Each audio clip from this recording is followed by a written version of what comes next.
Ponemos en contexto las noticias sobre la caída del Fuero Militar y la aprobación del referendo por la paz. Saludamos al representante de la Cámara por el Partido Verde, Alfonso Prada, quien fue ponente de ambas iniciativas en el Congreso. Doctor Prada, muy buenos días. Jessica, muy buenos días. Doctor Prada, en primer lugar, ¿cómo es que el Congreso no se da cuenta del vicio de trámite en la reforma al Fuero Militar? ¿O es que le juegan a que la Corte no detecte esas fallas? No, lo que sabemos todo lo contrario, la Corte pilla todo, se da cuenta de todo, hacen un estudio muy detallado.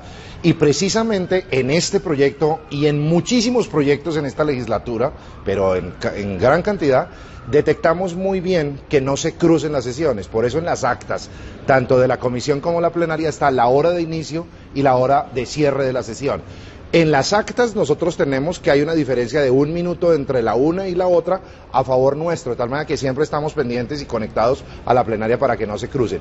Pero la Corte Constitucional ha dado una nueva interpretación, una interpretación diferente a la que ha dado el Congreso. Ha dicho, la plenaria estaba citada a las 2, comenzó a las 4:11. La fecha que se debe tener o la hora que se debe tener de inicio es la de la citación.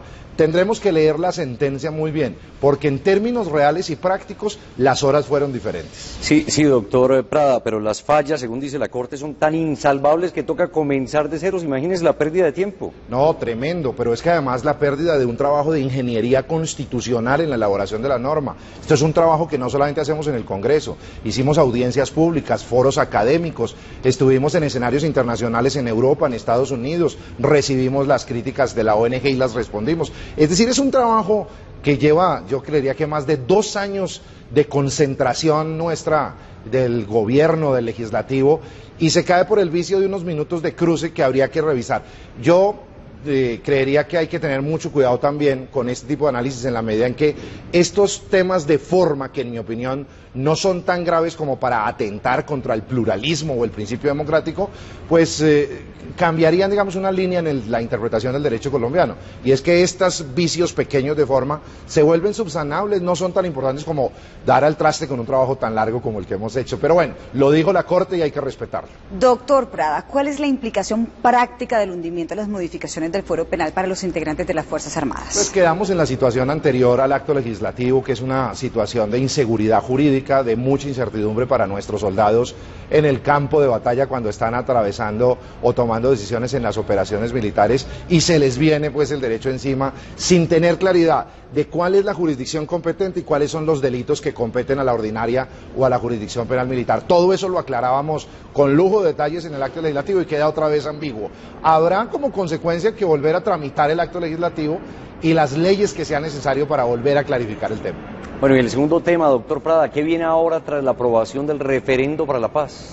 Bueno, es una decisión muy positiva para el país. El próximo martes o miércoles tendremos que reunirnos en plenarias de Senado y Cámara para conciliar las diferencias. Hay diferencias en 2 temas básicamente. Uno, en el Senado consideran que la abstención que la reglamentamos en la Cámara no debe darse el efecto jurídico, por ende una segunda diferencia es que no debe tener ni campaña ni financiación el referendo en ese sentido.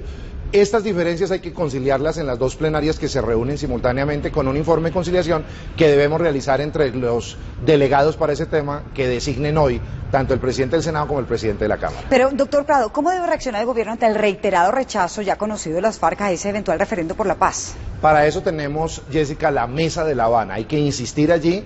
Para eso incluso el presidente había pensado en enviar una comisión de congresistas a explicarle a las FARC la importancia que tiene que el pueblo colombiano participe en la refrendación de los acuerdos de La Habana. Aquí lo único que podemos hacer es darles muchos argumentos de la importancia que tiene que el pueblo intervenga para legitimar los acuerdos. Los opositores han dicho que aquí puede haber excesos, que puede haber impunidad, en fin, el pueblo colombiano tiene derecho a definir si acepta o no esos acuerdos y eso se hace mediante un referendo.